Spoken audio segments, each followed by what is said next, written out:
सलमान साहब, जो आज का जो डिटेल्ड जजमेंट आया है उसमें दो जस्टिस अमीनुद्दीन और जस्टिस नईम अख्तर अफगान साहब के हवाले से जो बातें लिखी गई हैं, जो सवालात उनके हवाले से उठाए गए हैं कि उनका तरीकाकार ठीक नहीं था, उस पे आपका क्या मौक़िफ़ है? आपको क्या लगता है कि ये जो जजमेंट पे बात लिखी गई है ये सही लिखी गई है या इसके हवाले से आपका कोई और पॉइंट ऑफ व्यू है?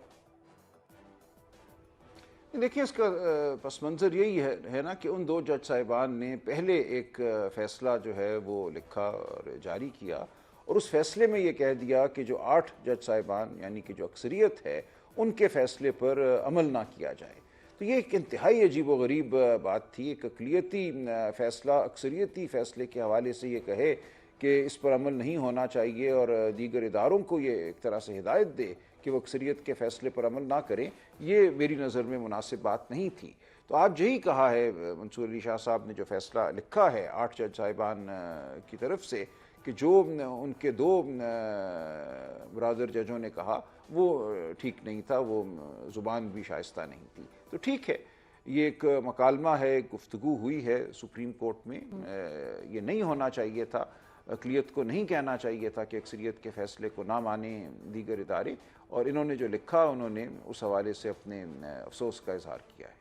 बिल्कुल सही है। अच्छा, आज जो लेटर लिखा है सीनियर प्यूनी जज जस्टिस मंसूर अली शाह साहब ने चीफ जस्टिस काजी फ़ायज़ ईसा साहब को, उसमें उन्होंने एक और भी जो 2-3 पॉइंट्स लिखे हैं, उसमें उन्होंने ये कहा है कि भाई आपने चौथे नंबर के जज को हटाकर चौथे नंबर के जज को क्यों नहीं सिलेक्ट किया, 5वें नंबर के जज को क्यों सिलेक्ट किया। फिर साथ में उन्होंने ये भी सवाल पूछा है कि कमेटी को जब तक पिछली कमेटी को चीफ जस्टिस साहब बहाल नहीं करेंगे मैं उसमें नहीं बैठूंगा। तो ये तो जस्टिस मंसूर अली शाह साहब का, सलमान साहब, बाकायदा तौर पे बॉयकॉट ही एक तरह से उन्होंने कर लिया।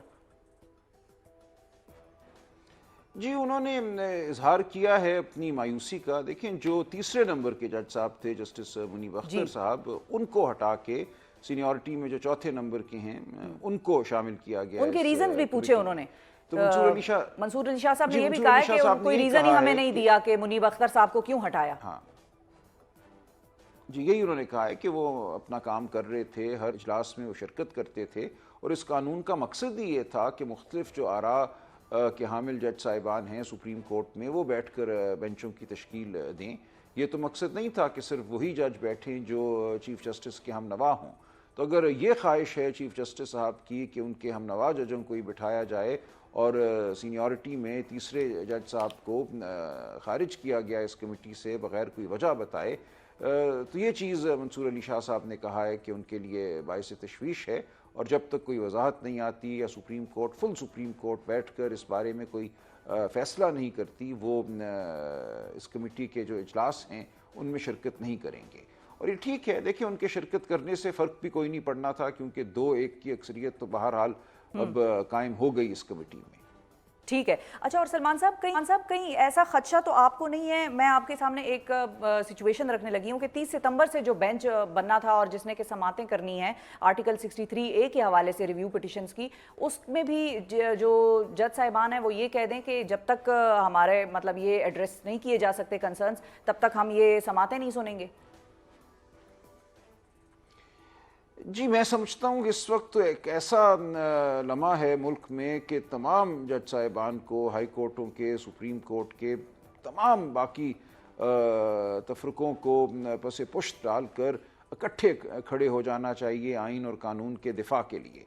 हर एक को मैं समझता हूँ अब मुत्तहिद होना चाहिए और जो उनसे तकाज़े किए जा रहे हैं उन तकाज़ों को ठुकराना चाहिए।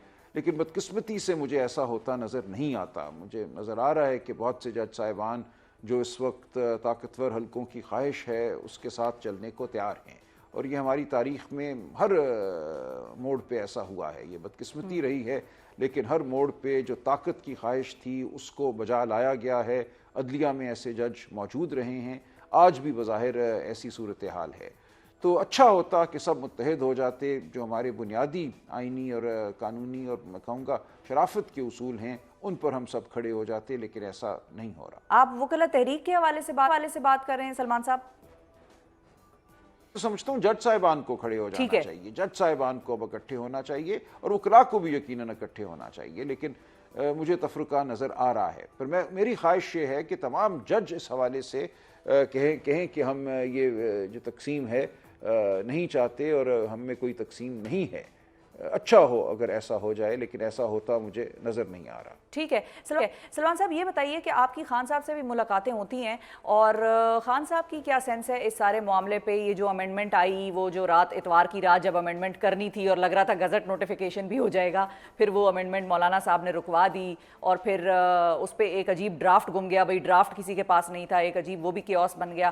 پھر آپ لوگوں کا ظاہر ہے جلسہ بھی ہوا. یہ ساری جو پچھلی ڈیولپمنٹس ہیں اس پہ خان صاحب کا کیا سینس ہے؟ وہ کیا سوچ رہے ہیں؟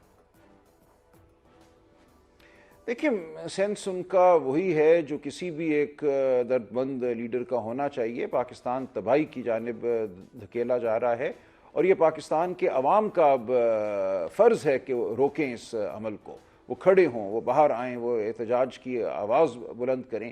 یہ جو ایک مذاق ہو رہا ہے پاکستان کے آئینی نظام کے ساتھ، پاکستان کے میں کہوں گا معاشی نظام کے ساتھ، جب آئین نہیں ہوگا، قانون نہیں ہوگا تو اس ملک کی معیشت ہرگز ترقی نہیں کرے گی. یہاں کوئی سرمایہ کاری نہیں ہوگی، یہاں نوکریاں نہیں پیدا ہوں گی.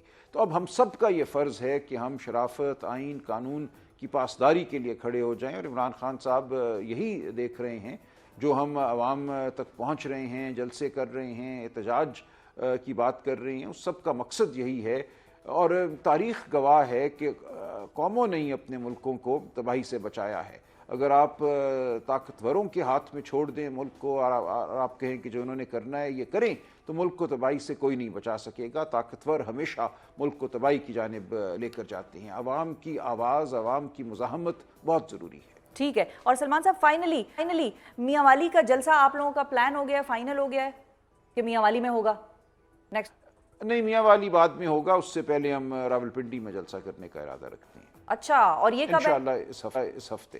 اچھا، اس ہفتے. ٹھیک ہے جی، یہ آنے والے ہفتے. بالکل صحیح ہے. ہم میڈیا ظاہر ہے اس کو دیکھے گا، اور آل eyes on P T I. ظاہر ہے کہ انہوں نے پنڈی میں جلسہ کرنے کا اعلان کر دیا ہے. بہت شکریہ ادا کریں گے سلمان اکرم راجہ صاحب. ناظرین ہمارے ساتھ موجود تھے پاکستان کے سیکریٹری جنرل.